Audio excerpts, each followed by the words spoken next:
I'm going through it. I ain't got no job for who knows how long. I'm giving myself 3 weeks to go from furloughed to fabulous, and we're gonna do it. I quit my job.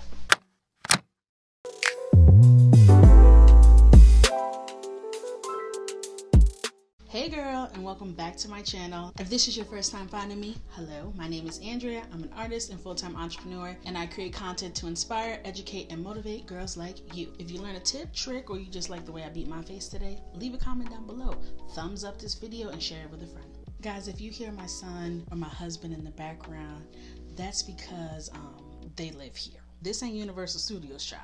So I'm going to do today's video story time style, where I'm going to take you through the journey, and I'm going to split it up into different chapters so you can find what tea you want to hear and just use the timestamps down below without leaving a rude comment about how I talk too much. Don't be rude.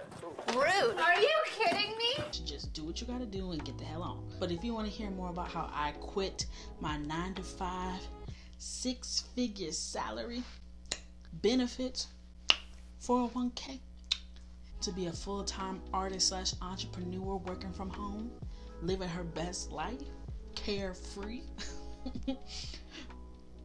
not stressed at all, no pressure.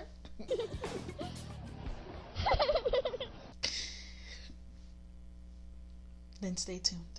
So we're going to start off by taking this all the way back to 2013. I had just graduated from a small liberal arts college in upstate New York. I had a bachelor's of fine arts when I majored in fashion design. Yes, I went to school in the middle of nowhere to learn fashion design. Why? Because I was too scared to apply to FIT. Now that fear-based decision making is an undercurrent to a lot of the decisions I made as a young adult. I was 22 years old. I felt like I was grown. I felt like I was educated, and I felt like I had everything I needed to get it all together. And now as a 29-year-old looking back, I realized that a 22-year-old is damn near a fetus, and I definitely didn't know a damn thing. So I graduated. I just knew in my spirit I was going to get a job right away, and I started applying before I even graduated. And when I say applying, I mean like 50 jobs a week. Damn! I heard back from one job before I graduated, which was to be a textile designer, and the salary was about $30,000 a year in New York City, which wouldn't even be enough for me to sublet a room in an apartment and eat every day. Yeah, it's a hard no for me. I had been home for about 2 months when I really started to get depressed. I never went anywhere and got diagnosed, but it was a very distinct period of time in my life. I did not want to get out of bed. I was binge eating. I was having some really scary, sad, deep thoughts, and just really questioning what was worth it in life at that point. And my mom really thought it would be a good idea for me to get a job locally in the meantime while I'm applying for jobs, to keep myself busy and to have a reason to get up, get ready, and get out of the house every day. So I applied for a job at a department store at the mall. Next thing you know, I was a sales associate. When I rang up that very first customer on my very first day, I knew that this was an absolute no for me. But luckily, I didn't allow it to trigger me back into that depressive state of mind, and instead I decided that I was going to do everything in my power to get the hell up out of here. Abubakar and I were newly engaged. He was still living in New York City while I was living in Albany, and I just desperately knew that I wanted to be in New York City ASAP. So I decided that I was just going to talk to anyone and everyone who would listen to me. I would be checking people out like, did you find everything you were looking for today? That's great. Speaking of looking, I'm actually looking for a job. Yeah, I just graduated college. Do you know anyone? And that's where it became apparent to me that many people, not all people, and I won't even say most people, but many people want to see others succeed. They want to be a part of others' journeys, and they want to help point people in the right direction and give them guidance or any kind of assistance that they can.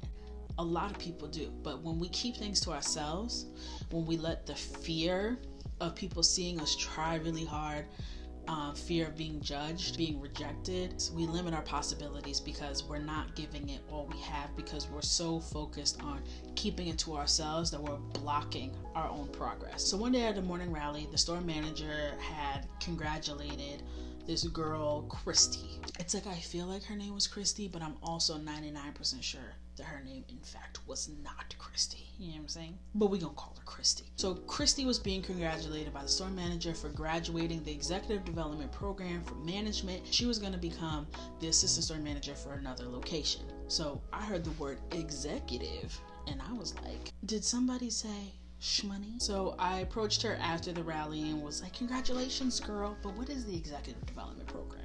And she filled me in and basically said it was a program that the company offered for people who wanted to have elevated positions within the corporation. I already knew I didn't want to be a sales manager, okay? I don't want anything to do with this damn store.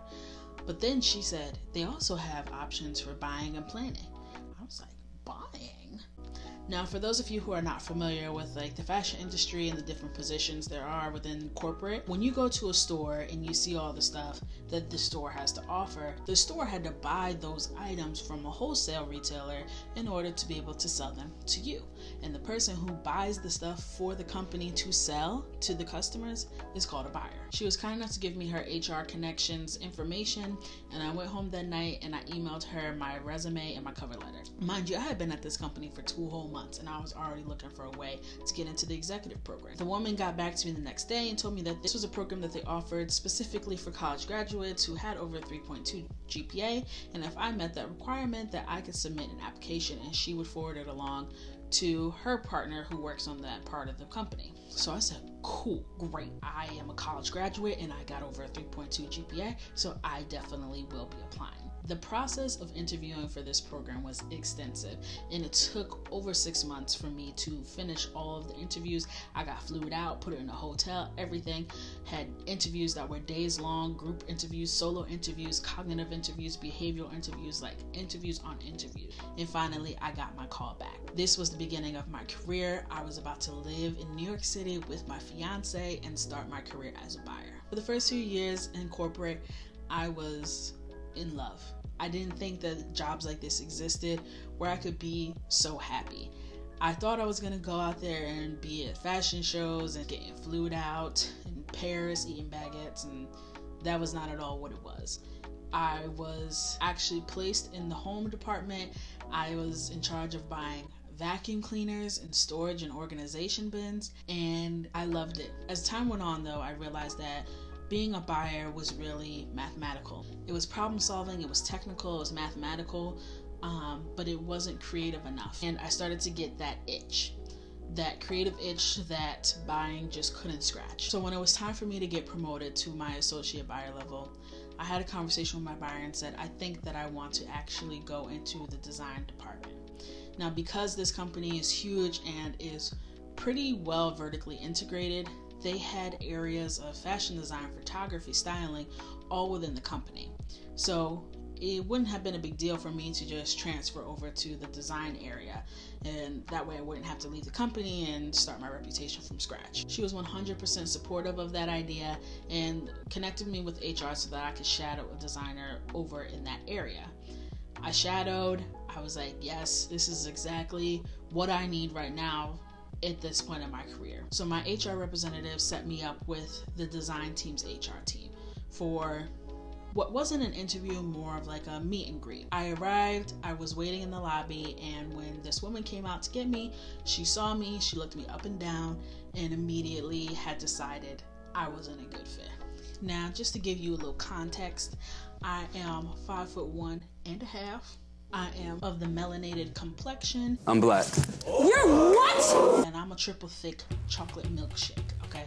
I have a body. I'm not necessarily the fit for the fashion girl, and I know that. But this is the company I built my reputation from the ground up. I had been at this company for 3 years and had already been promoted 4 times. I was confident that despite how I look and how that doesn't align with what the fashion industry considers to be it didn't matter because I had already proven myself, right? So I peeped the glance, but I kept it cute.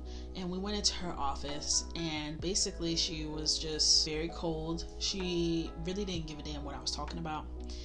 And by the end of it, she was like, do you even have a portfolio? I'm like, yeah, I have a portfolio. I mean, I haven't been designing for the past 3 years because I've been in buying with the company that we're currently working at. Like, And she was like, bring me your college portfolio and then we'll review that and then we'll see what next steps are. I went home, I put together my college portfolio, refreshed some pieces, created whole new pieces, and just pulled it all together the best way I could. When I show up, she goes through my portfolio and she says, yeah, this is like really entry-level stuff. It's like a college portfolio. This is a college portfolio because I've been here and buying the whole time.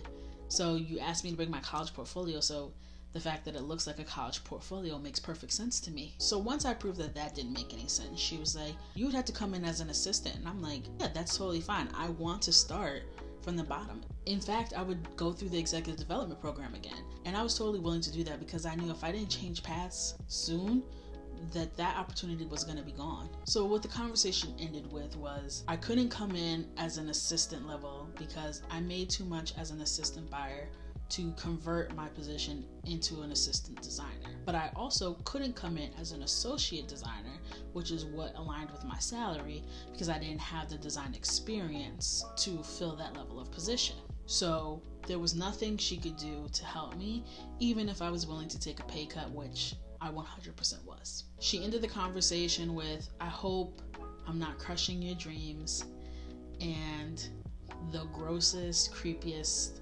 smirk. And she handed me back my portfolio and turned and went right back to her computer as if I had already left the room. This was probably one of the most devastating blows to my ego I've ever experienced. She broke me and I stopped drawing for 2 years. I made the decision shortly thereafter that I was just going to focus on my career in buying. I was going to let the creativity just kind of drain itself out of me and ignore that part of me for the greater good of myself. So I ended up interviewing for a job that was so sexy sounding. I was going to be managing the partnerships between Louis Vuitton, Gucci, Burberry, Longchamp, Stuart Weitzman, all of our luxury sunglasses. I was going to be managing those relationships between my company and theirs. And I applied for the job. I interviewed. The VP I interviewed with told me on 3 separate occasions, very distinctly, very clearly, that I was not qualified for the job. I walked away 900% sure that I did not get the job, and I was actually relieved because the job sounded like it was hard as hell and a little too big for me anyway. I totally agreed I was not qualified for that job until I got a call saying that I had got the job and I was starting in 2 weeks. That job changed my life in so many ways, so many good ways, so many bad ways, but that job was huge. And the team was literally me and my VP doing everything.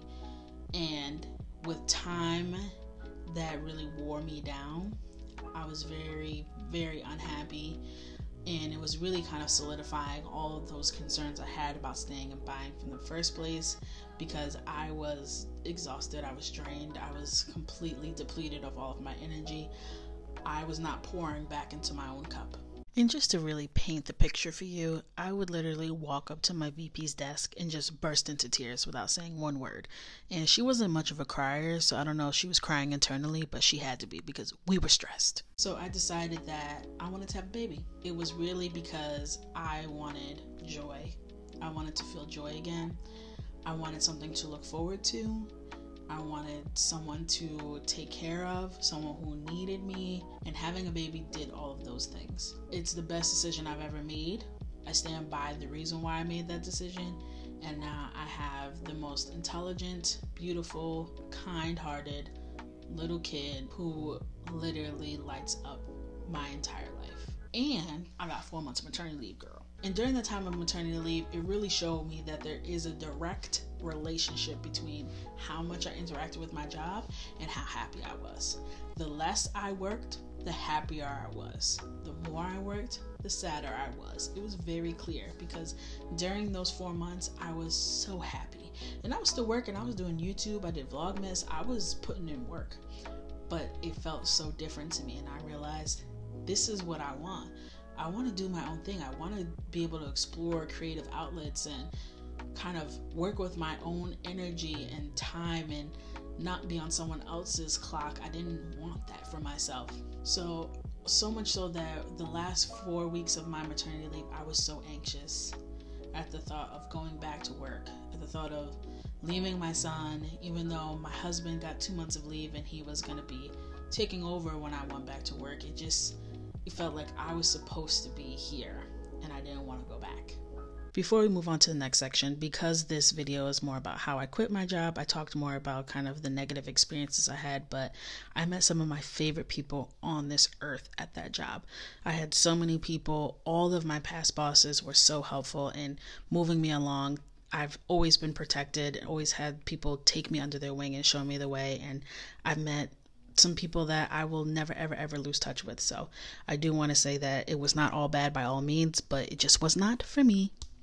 A couple of months after I went back to work, my husband and I had some leftover PTO days that we needed to use up, so we took a random Monday off, took the baby to daycare anyway, just so we could kind of chill out and have some mommy and daddy time at the house. So we dropped him off, came back, got back into our PJs, and we're laying in bed. And all of a sudden I was just like, babe, is your iPad compatible with the Apple Pencil? And he looked into it and he said, yeah, it is actually. And I was just like, because the hardest part about me drawing before was that it was hard for me to take pictures of my photography because it never came out right and I didn't know how to correct it. And if I just draw it straight on the iPad, I won't have to worry about that. He was like, yeah, that makes sense. But what I hadn't realized is I hadn't drawn anything in 2 years. I hadn't realized that much time had gone by without me picking up the pencil. But it just felt like one day I just woke up and was like, yeah, this is the right thing to do. I got the pencil and I felt this rush and I felt this excitement because I was like, I think I want to make this a thing. I didn't want to do it as a hobby. I didn't want to do it for fun. I didn't want to do it as a way to express myself. I wanted it to be my legacy. I came up with a name, Coco Michele. Coco is my nickname that my husband calls me because I got a big old coconut head. Michele after my son Michael in French. And I wanted it to be something that uplifted and inspired Black girls. And I had all of those ideas within 24 hours of getting my Apple Pencil. It just seemed like that was it. That it just came to me. It was like God was waiting for me to open my eyes and see what he had laid out in front of me so long ago. What Coco Michele is today is not what I envisioned that first day, but it is an iteration of it. It didn't matter if I was tired. Nothing mattered. Because I wasn't going to quit. I just eliminated the option of quitting altogether. This will work because I have no other choice. And to bring back that fear-based decision making, I was way more afraid of staying the same than anything I would have to do to change. So I let that fear be my motivator. You don't have to do anything. You can keep your life just the way it is if you want. The answer was always, I'm just gonna have to suck it up and get this done because I cannot live my life like this for 1 second longer than I have to. I put in so much work in Coco Michele. I gave it everything I had. I went to work for 10 to 13 hours a day. I felt like every single moment of the day I was either on my way to work, at work, or on my way home from work. But no matter what time I got home, no matter how tired I was after taking care of the baby, I worked from 10 p.m. to 2 or 3 a.m. every single day for over 365 days. The problem that we often face is that we are looking for instant gratification, looking for these small, quick moments of gratification where we feel successful for accomplishing something that gave us a short-term gain. What we fail to realize the importance and the impact of compound interest, of momentum. I did something, no matter how small it was, every single day. The momentum that I built up started to self-perpetuate. I worked really, really hard to get my first 100 followers on Instagram. It took me months. And then my first 1,000 followers took me months. My first 5,000 followers took me months. All of a sudden, the momentum picked up pace. I went from 5,000 followers to 10,000 followers in a week. And then from 10,000 to 20,000, 20,000 to 30,000, 30,000 to 50,000, 50,000 to 75,000, and now I'm at 95,000. What felt like was taking forever, an uphill battle. Once I got going, the momentum moved itself. I didn't even have to do half of what I did before to continue the momentum because I had put in so much work up front. Small, impactful steps, prioritization, focus, grit. Those are the things that move the needle. And you won't be able to do those things if you don't make a decision. I made the decision that this was what I was going to do, and I did not allow myself to talk myself out of it for once. For once, I said, I am going to do this, and I really don't care how long it takes. I really don't care how tired I am. I really don't care what I have to sacrifice to make this happen. This will happen because it has to. And I made that decision, and my entire life has changed. I was at a point where quitting my job was within my grasp. I didn't know how to get there, but I could see it in the distance that I could reach out and grab it if I really had a plan. I started 2019 really strong. We were pregnant with our second child back in February, and everything seemed like it was coming together. Coco Michele was starting to pick up pace, and then I had the miscarriage. It's still very sensitive to me today. I have not been able to get pregnant since, and that is a whole nother conversation for another day. It has been the root cause of a lot of self-sabotage that I am inflicting on myself. That really changed the dynamic of 2019. And the year got worse, and other personal things happened in our life that just made it seem like things were not going in the right direction.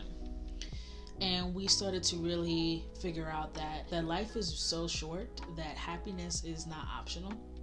And I needed to do something that was going to make happiness a reality as soon as possible. I knew that living in New York City or living outside of New York City, because we were in Jersey at this point, was too expensive for us to be able to make a decision as serious as me quitting my job. I decided that when my lease was up that I was going to move back to my hometown and be closer to my parents because the cost of living here is nearly half of what I was going to be paying out in New Jersey. I talked to my VP, the very same VP who hired me, and let her know that in January when my lease was up, I was moving away. And whatever that meant was what it meant. She was able to speak to the head of the entire division and work out for me to be strictly remote. So that allowed me the freedom to move where I could afford while maintaining my 6-figure salary. So having a big city salary in a small town is extremely beneficial, especially when you're trying to save money so that you can do the things that you need to do. At that point, I decided to make a list of things that I was willing to sacrifice in order to make my dreams happen where I could quit my job. So I decided to say, here is the budget. Here is the amount of money I need to earn every single month. This is the money I would need to have in my bank account at the end of every month in order to support myself and my half of the deal in this marriage. I had that number and I created a plan that said this is exactly how I need to earn this money. I opened my commissions up where I would be able to create custom illustrations for people for a fee. I knew exactly how many people I needed to work with in order to hit my goals. I know exactly how much product I needed to move in my Etsy shop. I knew if I needed to secure sponsorships, I just had a way to hit the number, and I let go of every single limiting belief I had about money. Getting money is really not hard. If you're resourceful, if you look at yourself and look at what you're able to do, consider yourself an asset, understand your talent and what you bring to the table. If you can master that, if you can get into the mindset, money ain't no problem, baby. Money is not the problem. It's you. It's how you feel. It's your mindset. It's your mentality. It starts there. And just to clarify, identifying ways to make money is easy, but the grit, the perseverance, the work ethic required to then execute those plans is definitely the hard part. But if you really sit down and write down what you bring to the table, you can 100% identify multiple streams of income and ways for you to earn money. It's just about the execution. And once I realized that if I quit my job, I'm not going to be homeless because I'm going to hustle and I'm going to make it work. And I have grit and endurance and I will do what I have to do. But what I really want to hit home, what the real point of this whole story is, you can make anything you want in this world happen if you decide to. That is the biggest lesson you can learn, is that you have to make the decision and don't let anything get in your way. Don't let anything confuse you, distract you. Just stay on your path. make the decision. I went from my 6-figure salary to self-employed to creating a family business that my husband now works for. And we pour everything we have back into our business to grow it, to nurture it, because we are trying to build legacy. This is the craziest, scariest journey I have ever been on in my 29 years.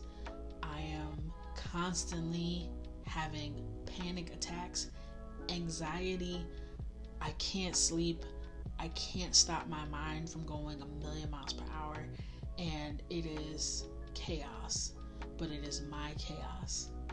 This is not easy. I don't want anyone to think that this is easy. Oh, now I work for myself. I work from home. This is hard.